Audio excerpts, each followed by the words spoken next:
You guessed it. Fast growth doesn't always mean good times. Let me explain. Today at Business Mastery Transformation Session, a training I do each week for my clients, we discussed business life cycles. And we talked about that stage where you're in fast growth. The analogies when you're like my son's age, he's grown like crazy. He's now up to 6'7". They think they know everything, right? So first, they think they know everything. They are growing fast and they make a ton of mistakes. Now in business, this is not a bad thing. Top line revenue is growing. You're no longer having a cash flow issue like you did in the early days. There's a lot of early struggles there with cash flow, but that's behind you. You might be growing fast, 25, 30, 100% rate of growth year after year, but eventually if you continue fast rate of growth, something happens. What is it that happens? Usually the distinction that's not recognized until later is complexity. Let me explain. You have a product that you learn how to sell well, then you learn how to sell to profitable clients. And if you're lucky, you're doing it in a sustainable market. So you have a track record of being able to grow fast. But once you start doing cross-selling and upselling and adding different products and services, you've added complexity to the mix. It's no longer as simple as it once was before, and the need for systems are required more than ever before. Whereas before, you could just throw great salespeople at it. You can grow through efficiencies in operations because it's just one product and one service. You add on more and more and more layers of complexity, you get stress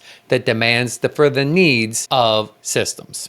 So that was just something that came out of today's session. I'm curious, when you've grown fast, what's been one of the greatest growing pains you had to face? I'll start. One of mine was understanding that the compensation plan that got you where you're at might not be the compensation plan that gets your team and your business closer to where you want to be. So mine was about compensation plans. I was paying way too much early on. There's a sense of entitlement, a little bit of apathy kicks into gear, and suddenly that's not sustainable at a 10x. That's mine. What's yours? Your greatest learning curve from fast growth.